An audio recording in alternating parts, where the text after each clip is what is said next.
آج کی اس محفل میں اللہ تبارک و تعالی کے جس اسم کا ہم نے ورد کیا وہ ہے مومن۔ مومن کا معنی ہے امن دینے والا۔ اللہ تبارک و تعالی ہی امن دیتا ہے، سلامتی دیتا ہے۔ اگر وہ امن کو سلب کر لے تو ہر ایک پر ایسا خوف طاری ہوگا کہ اذیت دینے والی چیز سے بھی ڈرے گا اور بالکل بے جان چیز سے بھی ڈرے گا، چونکہ دماغ خدا کے قبضے میں ہے، ہمارا دل خدا کے قبضے میں ہے۔ اگر اس کا کرم ہٹ جائے، شیطان حاوی ہو جائے تو شیطان ایسے ایسے خیالات ڈالے گا دل و دماغ میں کہ آدمی لکڑے کو دیکھے گا تو بھی ڈرے گا، لوہے کو دیکھے گا تو بھی ڈرے گا۔ لوگ کہیں گے کہ یہ چیز بے جان ہے، تجھے کچھ تکلیف نہیں دے سکتی، پھر ڈرتا کیوں ہے؟ وہ کہے گا کہ نہیں، مجھے ایسا محسوس ہو رہا ہے کہ یہ چیز زندہ ہوگی۔ تو دماغی توازن آدمی کھو دیتا ہے، تو پھر ایسڈ سے بھی ڈرتا ہے جو اس کا کچھ بگاڑ نہیں سکتا۔ تو بہرحال اللہ تبارک و تعالی امن دے دیتا ہے تو ہمیں امن مل جاتا ہے۔ اب جو ہم امن میں ہیں، بے خوف ہیں، ہمیں کسی کا ڈر نہیں ہے، نہ دشمن کا ڈر ہے نہ حکومت کا ڈر ہے، تو ہمیں مان لینا چاہیے کہ رب کے کرم کے سائے میں ہم ہیں۔ اس کے کرم ہی نے ہم کو ایسا سکون دیا ہے کہ کوئی ہمیں ستاتا نہیں۔ اللہ تبارک و تعالی نے اپنے پیارے حبیب صلی اللہ علیہ وسلم اور حضور کے صحابہ کو امن دیا۔ مکہ مکرمہ میں یہ لوگ بڑی تکلیفیں جھیلتے تھے، بالآخر ہجرت کر کے مدینہ آ گئے۔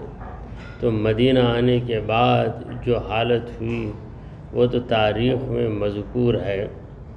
تو کہنے کا مقصد یہ ہے کہ اللہ تعالیٰ نے صحابہ کو مدینے میں امن دے دیا، اب وہ امن والی زندگی گزار رہے ہیں۔ اور جو بھی مومن ہے، نیک عمل کرتا ہے، پروردگار عالم کا کرم اس کے ساتھ ضرور رہتا ہے اور اس کی حفاظت رہتی ہے۔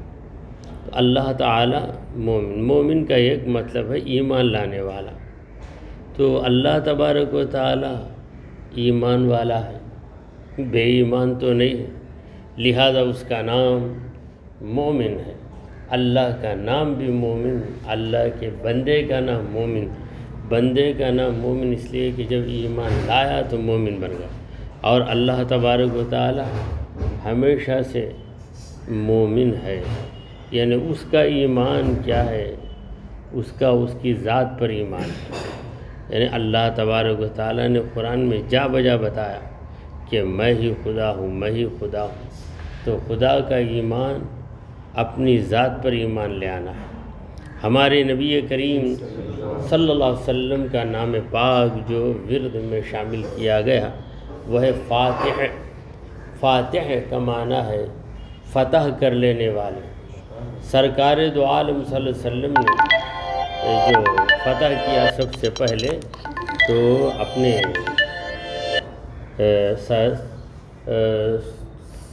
سرکار دو عالم صلی اللہ علیہ وسلم نے دلوں کو فتح کیا، ایسے فتح کیا کہ بڑے بڑے متکبر سرکار دو عالم صلی اللہ تعالی علیہ وآلہ وسلم کی باتوں کو سن کر نرم دل بن گئے، اور حضور اکرم صلی اللہ علیہ وسلم نے جو حکومت کی ہے دلوں پر حکومت کی ہے۔ ظاہری حکومت بھی آپ کر سکتے تھے، آپ نے مکے کو فتح کیا، مگر آپ نے کبھی اس بات کا اعلان نہیں کیا کہ میں بادشاہ ہوں، بلکہ ہمیشہ یہی اعلان فرمایا کہ میں اللہ کا نبی ہوں۔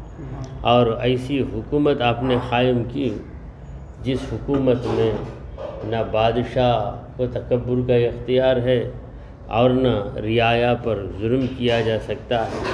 تو آپ کی قائم کی گئی حکومت کو حضرت ابوبکر صدیق رضی اللہ تعالیٰ عنہ نے جاری رکھا، حضرت عمر فاروق نے جاری رکھا، یہاں تک کہ خلافت راشدہ حضرت علی کے بعد امام حسن تک جاری رہی۔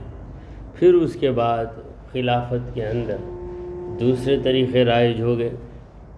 تو جب رائج ہو گئے تو وہ برکت نہیں رہی جو حضور اکرم صلی اللہ علیہ وسلم کے قائم کردہ طریقے میں برکت تھی۔ اللہ تبارک و تعالی ہمیں اس کے دین پر استقامت عطا فرمائے، آمین۔ الفاتحہ۔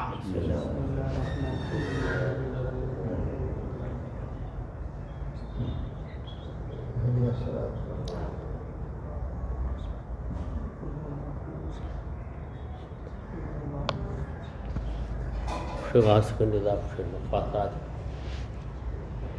الذي يوسوس في صدور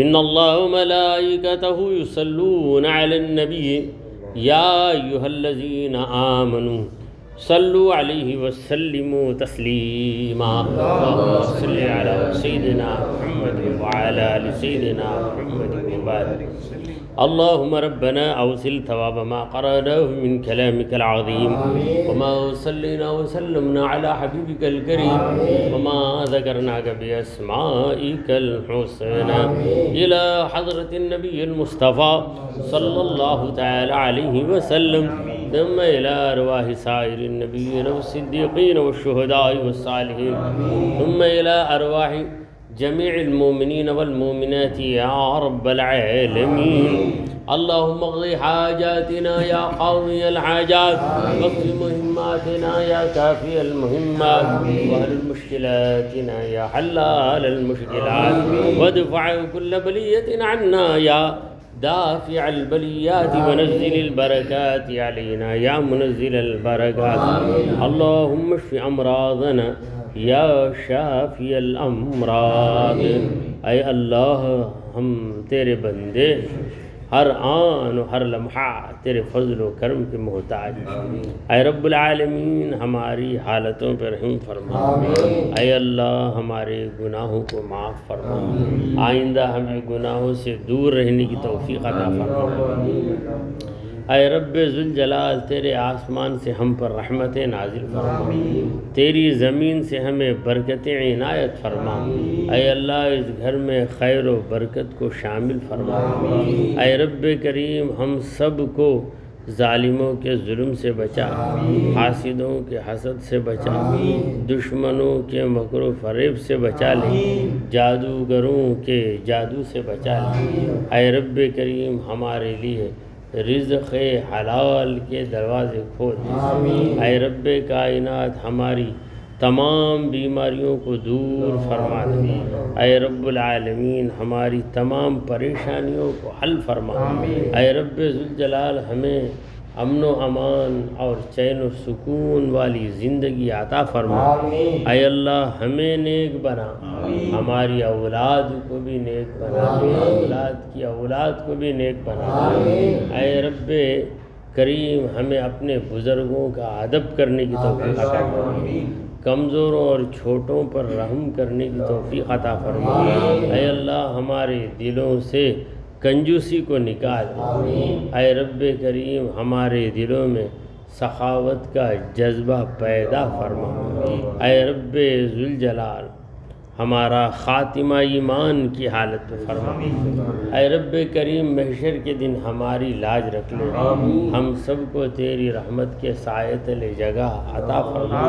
اے اللہ حشر کے میدان میں ہم کو نبی کریم صلی اللہ علیہ وسلم کی شفاعت نصیب فرما، حضور کے حوض کوثر کے پانی سے سیراب فرما۔ اے رب کریم جب نامہ اعمال تقسیم ہوں گے تو ہمارا نامہ اعمال ہم کو ہمارے سیدھے ہاتھ میں عطا فرما۔ اے رب کریم اگر ہم نے کسی پر ظلم کیا ہے تو اے پروردگار اس مظلوم کو نواز کر ہمارا حق معاف فرما دے۔ اے رب کریم جب پل صراط پر چلنے کا موقع آئے تو ہمارے قدموں کو ڈگمگانے سے بچا لے۔ اے رب کریم جنت کو ہمارا مقام بنا دے، دوزخ کو ہم پہ حرام کر دے۔ اے رب العالمین جنت کے اندر تیرے دیدار سے ہمیں سرفراز فرما، تیرے پیارے مصطفیٰ صلی اللہ علیہ وسلم کی